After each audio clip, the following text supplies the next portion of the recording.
Have you gotten to a point in your business where you need to make a change? Have you potentially already made the change, but it didn't quite work?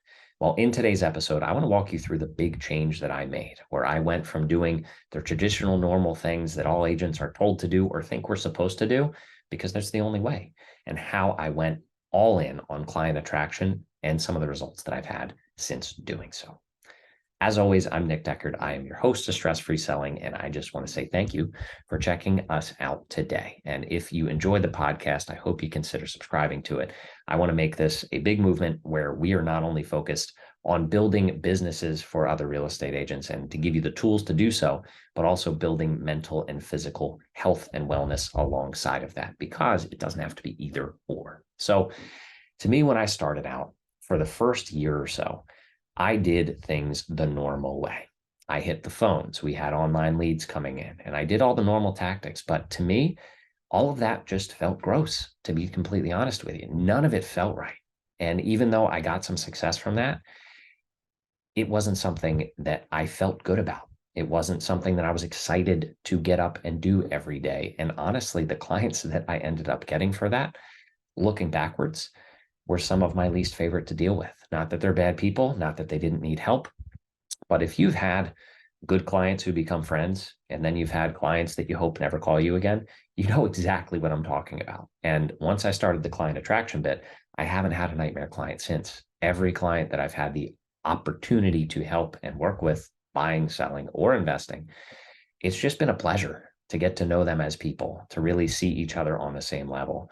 But those normal tactics, again, they work. Door knocking works, cold calling works, everything can work, but you need to have the confidence in yourself and the ability to look yourself in the mirror and say, what do I actually want to be able to do? And how do I want to do it? Again, let me repeat that. How do I want to do it? This business has so many avenues to succeed, and there isn't one right or one wrong answer. You have the ability to feel it out, to try different things, and that can be overwhelming. There are sometimes too many things to try. I honestly have a couple software systems that I had bought or subscribed for monthly membership fees that I'm going to scrap because, quite frankly, it was the shiny penny syndrome. It was something that I thought was going to help me build my business. But really, the focus of building a great business in real estate or anything, it's people who do one thing really, really well. It's very easy to get distracted and feel like you have to do 500 things. But again, I want to encourage you to really think through the different options we're going to talk through on this podcast and find one thing, one avenue that you're going to go all in on, and you will be thrilled with the results. I guarantee it. Now, there are two different kinds of friction that I felt going through this transition. And I want to speak to this because honestly, I haven't heard anybody talk about it this way.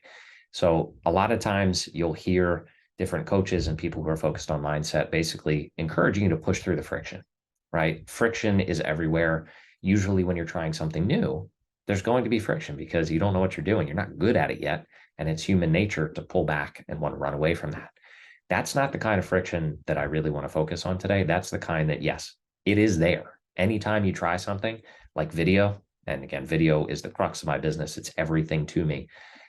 That was very awkward and uncomfortable. There was a lot of friction when I had to think about, what am I going to talk about today? How do I look? How does my voice sound? Am I moving my hands enough on camera? There's too many distractions when you think about that. But that friction is something you have to get used to and you have to push through. But the other kind, and it's really important that you have the mental awareness to know the difference. The other kind is something you really should run away from. It's something that's out of alignment with your values. So, for example, should I run just listed, just sold direct mail campaigns along with circle prospecting and circle dialing? I probably should. If my goal is to maximize my business, that's kind of a no-brainer. Even though I'm in an island town, it's a second home market, we'd have to do it a little bit differently. It's still there. It would still work. But unfortunately, for, I'll say, the potential future of my optimal business, as some coaches would probably yell at me, it's not something that I'm comfortable with. It's not something that feels good to do. Now, number one, that's because I believe in home ownership to such a degree that most people here I would encourage, and I've talked more people out of selling than I've taken listings, and I've taken plenty of listings, which just goes to show you, I believe in home ownership, and I believe in holding on to that, using it as an asset in many, many ways. But I experienced that friction still to this day. It just happened last week. And a quick little story for you. I had a listing. It was in a duplex. There's a downstairs and an upstairs unit, 3 bedrooms apiece. And we ended up with 7 offers on the first floor because of the strategy that we rolled out, marketing that we did. It worked out tremendously for my clients. Now, I had the thought, and I had agents asking me, the other 6 agents who represented buyers who didn't get it, have I talked to the upstairs? Are they considering selling? Am I going to reach out? Let me know. Keep me in mind if you have that conversation. And I really thought about it. I was really tempted and I tried. I put it on my power list for the day. I put it on a calendar to do it, and I just didn't do it. And there's a reason for that. That's because it goes against my values to do that, not just because I believe in home owning and not selling, but even more importantly to me, I don't believe in invading people's space. I don't believe in basically bum rushing through the door, whether that's a phone, a text, or an email, and entering somebody's life for something that, yes, again, there are a lot of ways to twist our minds, and we'll call it mindset improvement, to say we're offering a service, right? They would want to know that there's 6 people who would potentially be willing to buy their home. But to do that while not admitting that you're doing it for a selfish reason, I think is disingenuous. And I know that's probably controversial. Some of you may turn this off as soon as you hear me say that, but that's okay. The way that I've decided to build my business is in full congruency with my values, with my morals, and with who I want to be as a person so that I can comfortably live my life. And guess what happened? 3 days after that, I got a call from the upstairs owner saying that they had been hounded by other agents, by buyers directly, asking if they're going to sell, would they sell? And lo and behold, they called the one guy who didn't reach out, me. They had a conversation with the downstairs owner saying, oh my God, what happened down there, right? I'm getting blown up and I just want to get an understanding of how things went. So they shared how excited and ecstatic they were with the process, with the results. And they were my marketing piece, because instead of focusing on the next deal, instead of focusing on the things that, again, would be selfish, I was focused solely on their experience, getting their results. And by focusing on excellence there, it actually resulted in me getting the opportunity I likewise may have missed. I may have ended up in a competitive situation where I have to go and do a listing presentation. By the way, I rarely do listing presentations. Doing the client attraction strategies that we're going to continue to talk about, people call and are ready to go. It's a beautiful thing to not have to compete. When I'm in those competitive situations, I have a tool set and, whole presentation package to win there, but it's a totally different, uncomfortable feeling to be in that situation, if I'm being completely honest with you, which I always will be. So if you feel that friction that goes against your very soul, run for the hills. If it's the kind because you're doing something new, I would encourage you to push through.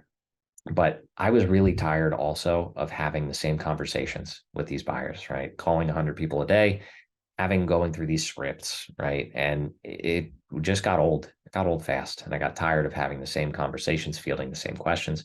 You may be saying, Nick, well, that's your job, to help and answer questions. But I don't disagree with that. I just believe there's a better way to do it. What if you could share your message to perfection, right? We never repeat the same words despite getting the same question. It's always a little bit different. What if you could put that best answer in a bottle and share it with the world? Well, we have the opportunity to do that. And now when I get one of these questions that is a routine question, Nick, what's the rental income going to look like? What are the different methods that we can do for vacation rentals? I can send them a link to a video where I did it to perfection, where I said everything I knew I needed to and wanted to say that they would need to hear. And that saves me time from having to do it again. That saves me time on a phone call. That saves them time. They can watch it when they want. They can watch it at 2 a.m. for all I care. I'm asleep. So having the ability to have your work for you while you are not working is incredibly powerful. Now, the last thing I want to talk about is really the concept of nightmare clients, right? Now, I know most of social media, at least realtor social media, is kind of shitting all over clients, for lack of a better term, right? Ripping on the data, the first-time home buyer, blowing up inspections. And all this stuff is, in my opinion, toxic. It's funny from time to time, but we're not addressing the problems. That's really just acknowledging that certain things exist, and it has nothing to do with the results. No way around being helpful to deal with those problems in a healthy way. So nightmare clients, I had my fair share of them. And as I mentioned, right, since I went all in on client attraction, I haven't had one. And that is something that I think I honestly take for granted. Sometimes I forget what it was like to have a client that I didn't want to hear from, or I dreaded when the phone rang. But I don't have to worry about that. Now when my clients text and call, I'm excited. I'm excited to talk to them because I like them as people. We're actually in this as a partnership. They trust and value my input and everything that I do. It's incredibly fulfilling to have those kinds of relationships that last well beyond closing without having to do the disingenuous, oh, I'm just touching base every 30 days, got to stay top of mind. You don't even have to do that because they become your friends. So what really happened for me was, again, I was given a blueprint for attracting clients who I would connect with, but I put my spin on it. Again, this isn't rocket science. Video is something that I have come to rely on. You could sit there on YouTube and find your own way to set up your channel, to do all these things, long form content, short form content. You pick your poison. Fortunately, again, I have access to a library of basically every social media platform, full on step by step training. But I focused on one thing, YouTube. I did blend it with a twist with a private Facebook group that has been a game changer for me because I have a captive audience on a platform where my target demographic tends to live. They're not on TikTok, they're not on Instagram. And if they are, they're not really engaging with anything. They're doing the mindless scrolling. But YouTube, it's intent driven. People search for something Ocean City, New Jersey related, real estate, or just in general. My face pops up all over the place. So I'm top of mind by default. They find me. I don't have to find them. I didn't run an ad popped in the middle of their feed or in the middle of the video that they wanted to watch that was a recipe, right? And all of a sudden you're mixing it in a bowl and then boom, hey, are you thinking about real estate in Ocean City? How quickly do you think they want to skip that ad? How quickly do you skip ads? How quickly do you scroll past ads in your feeds on any platform? So to ignore that and just think, oh, I'm going to run those plays anyway. It's not that they don't work, but I want to spend my time and my dollars, which honestly on my marketing for myself is zero. I want to spend anything that I put into this business in the most effective, most efficient way. And fortunately, again, I was given a blueprint for how to do that. If I had to create this myself, I would not have had the success over the past few years that I have. I'd be working on this for another decade before I got the results that I have now. But one last thing that I want to talk about is really the ability to share your message a little bit deeper, not just one to one, but one to many. And video is the way to do that. Instead of, again, having a conversation one time, you can have it up to thousands of times, depending on the reach of your content. And it's a powerful thing to be able to, hey, we're going to do a market update. Instead of calling 75 clients and saying the same message, answering questions, I'm going to record 5 to 10 minute video. I'm going to walk you through the stats. I'm going to talk through it in a way where you get to hear my honest opinion, right? And it's, it's not twisted to you. It's not twisted at all. It's me being my genuine self and sharing my true feelings, the boots on the ground info that I see, anecdotes and stories that I have based off the buyers and sellers and investors that I'm talking to. You get to hear it straight away. And the power that comes from that is astronomical. Again, it's helped me double my business twice over the past 2 years to a point where I'm kind of forced to start building a team. I really don't want to do that. I did not want to be responsible for building a team. I had enough of that in my corporate finance past. But if I want to continue to grow my business and again, keep my life as stress-free as possible, it's a route that I have to consider. So in a nutshell, that is why I stopped doing the normal things and went all in on client attraction. I really hope you found this helpful. If you have any questions, you can contact me. All of my information is in the descriptions or the show notes. Don't hesitate. But thanks as always for hanging out with me, and I will see you on the next episode.